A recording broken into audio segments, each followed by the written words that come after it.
जी अस्सलाम वालेकुम नाज़रीन, कैसे हैं आप। आज आपकी खिदमत में तकरीबन एक हफ़्ते के बाद दोबारा हाज़िर हो रहा हूँ। कुछ दो तीन बड़ी ख़बरें थी, वो आपके साथ शेयर करनी है। और ये ख़बरें जो है, ये जो आखिरी ख़बर होगी वो सबसे बड़ी ख़बर होगी। पहले नंबर पे तो कल मैंने एक जो ट्वीट की थी उससे रिलेटेड ये दोनों ख़बरें हैं, उसकी डिटेल्स बेसिकली मैंने बतानी है आपको। मैंने एक ट्वीट की थी कि नवाज़ शरीफ की नाअहली ख़त्म हो रही है और इमरान खान नाअहल होने जा रहे हैं। पहले नंबर पे तो नवाज़ शरीफ की जो नाअहली है ये 2 दिन पहले की ख़त्म हो चुकी है। वैसे तो ये पिछले साल ख़त्म हो गई थी। वैसे नवाज शरीफ को ताहयात नाअहल किया था कोर्ट ने, लेकिन अब सेनेट में एक बिल जमा कराया गया है। आर्टिकल 62 और 63 की अमेंडमेंट का बिल जो है वो कल सेनेट में पेश कर दिया गया था। और उसको अब बाकायदा स्टैंडिंग कमेटी के सुपुर्द कर दिया गया। और मेरी जो इंफॉर्मेशन है वो उस बिल के मुताबिक जो नाअहली की ज़्यादा से ज़्यादा जो नाअहली की मुद्दत है वो होगी 5 साल। ये मुकर्रर कर दी गई है अब नाअहली की मुद्दत 5 साल। अभी भी आईने पाकिस्तान में नाअहली की मुद्दत का कोई तयन नहीं है। ये जज जो हैं ये जानबूझ के एक हरामज़दगी करते हैं कि किसी पॉलिटिशियन को ताहयात नाअहल कर देते हैं। एक और मज़े की बात बताऊँ आपको, इससे पहले जहांगीर तरीन को ताहयात नाअहल किया हुआ है। फिर जो आसफ़ नकई है, उनके जो वालिद थे उनको 41 साल के लिए नाअहल किया था। फिर राय हसन नवाज़ हैं साहिवाल से, उनको भी ताहयात नाअहल किया हुआ है इसी सुप्रीम कोर्ट ने। ये इन जजों के कारनामे हैं। उस लेजिस्लेशन जो नहीं हो रही है आर्टिकल 62 और 63 वाली, उसमें उसके तहत नवाज शरीफ की नाअहली जो है अब 5 साल की है। और 5 साल नवाज शरीफ के जो गुज़िश्ता साल 28 जुलाई गुजरी है 2022 वाली, वो उनका टन्योर नाअहली का 5 साल का पूरा हो गया है। अब अगला सीन ये है, मज़े की बात ये है कि इसमें पीटीआई भी ऑन बोर्ड है, इमरान खान भी इस अमेंडमेंट में ऑन बोर्ड हैं। जबकि इमरान खान ने पहले कहा भी था कि मैं आर्टिकल 62 और 63 की अमेंडमेंट नहीं करूँगा और मैं इसके ख़िलाफ़ हूँ, ये नहीं होनी चाहिए अमेंडमेंट। तो अब मज़े की बात है कि पीटीआई इमरान खान इस अमेंडमेंट पर ऑन बोर्ड है, क्योंकि अब पीटीआई को नज़र आ रहा है कि इमरान खान की भी नाअहली होने वाली है। और अब आते हैं इमरान खान की नाअहली की तरफ। इमरान खान के 4 केसेस हैं नाअहली वाले।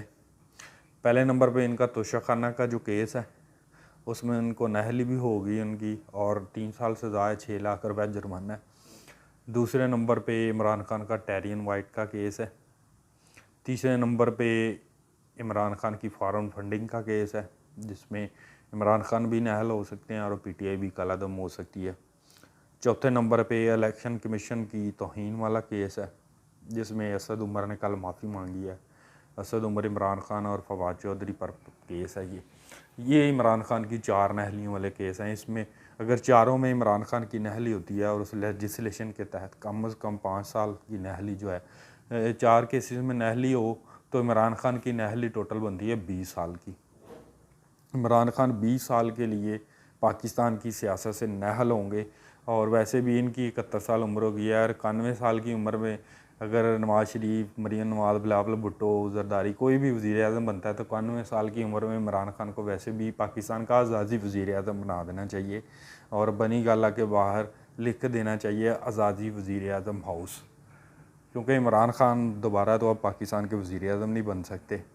अब असल चीज़ जो है बताने वाली कि इमरान खान की नाअहली होगी या नहीं होगी और किस केस में होगी, वो मैं अब आपको बताना चाहता हूँ। सबसे पहले तो इमरान खान का जो केस है तौहीन इलेक्शन कमीशन वाला, उसमें इमरान खान, फवाद चौधरी माफ़ी मांग लेंगे और इलेक्शन कमीशन वो माफ़ी कबूल कर लेगा, उसमें नाअहली नहीं होगी, क्योंकि ये इलेक्शन कमीशन की अपनी स्वाबदीद है।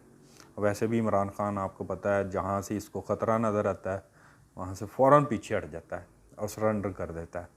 दर्जनों मसाले हैं, वो मसाले अब देना नहीं चाहता, आपको पता होगा, यू टर्न लेने के मास्टर हैं खान साहब।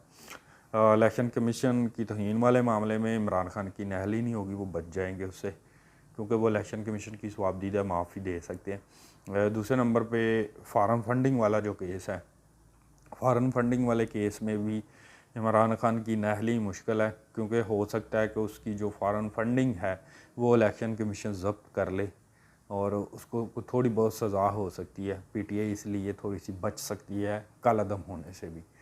तो वो इतना बड़ा केस तो है, लेकिन वो अगर आपने किसी को रिलीफ देना है, कोई रिलैक्सेशन देनी है, तो फिर आप उसको सिस्टम से आउट नहीं कर सकते। कहीं अभी भी आपको पता है पीटीआई के हमायती लोग कहीं बैठे हुए हैं। तीसरे नंबर पे इमरान खान का जो टेरियन वाइट वाला केस है, टेरियन वाइट वाले केस में बहुत सारे इस्लामी नकात जो हैं वो भी सामने आएंगे।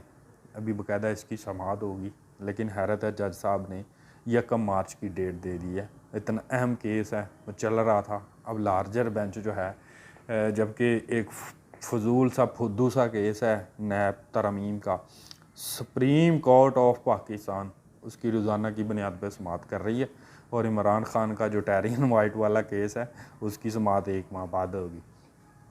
उसमें इमरान खान को रिलीफ मिल सकता है टेरियन वाइट वाले केस में भी।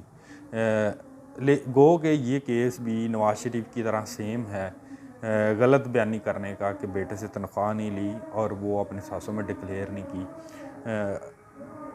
जैसे वो केस भी है। और फैसल वाडा का दौरे शहरियत वाला छुपाई थी, वो उसका थोड़ा सा डिफरेंट है फैसल वाडा का, कि थोड़ी उसने दोहरी शहरियत छुपाई थी, लेकिन नवाज शरीफ ने बेटे से तनख्वाह ली वो ज़ाहिर नहीं की, और इमरान खान ने अपनी बेटी जो है वो ज़ाहिर नहीं की।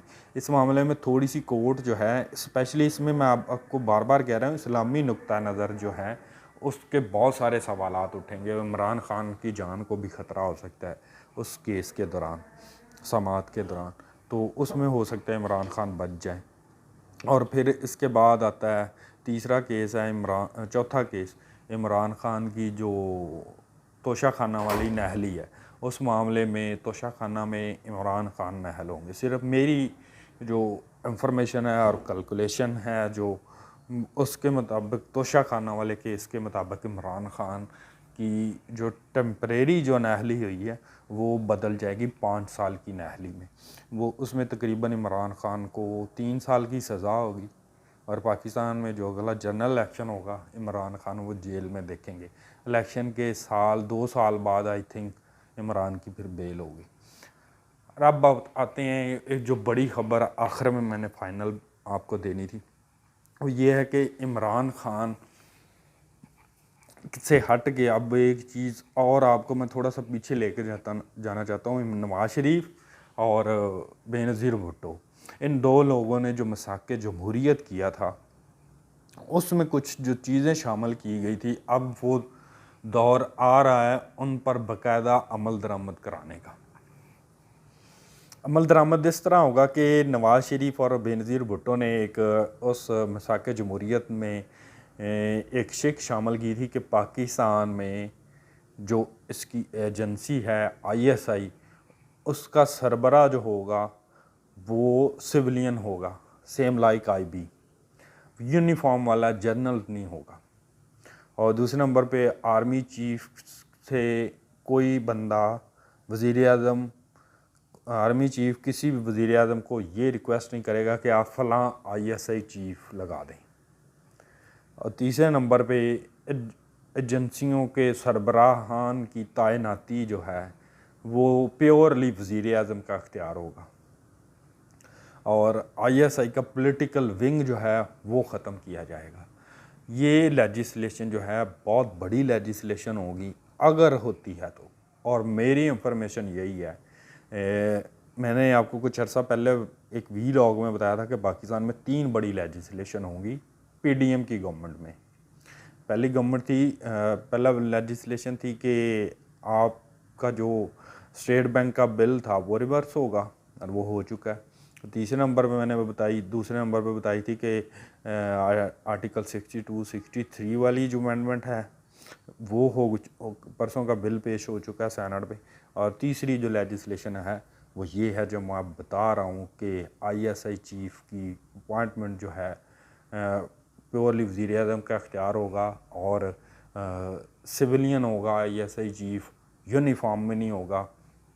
अगर आईएसआई का जो विंग है, डीजीसी वाला पॉलिटिकल विंग, अगर ये ख़त्म हो जाता है तो ऑब्वियसली पाकिस्तान में आईएसआई की इंटरफेरेंस तकरीबन ख़त्म हो जाएगी और आर्मी चीफ़ के पास भी इस किस्म के जो इख्तियारात हैं वो भी ख़त्म हो जाएंगे। पाकिस्तान में अगर ऐसी लेजिस्लेशन होती है तो फ्यूचर के लिए पाकिस्तान की जो पार्लियामेंट है हमेशा के लिए सिक्योर हो जाएगी। तो इंशाल्लाह अगले वीलॉग में दोबारा मिलेंगे। अपना ख्याल रखिएगा। अल्लाह हाफ़िज़।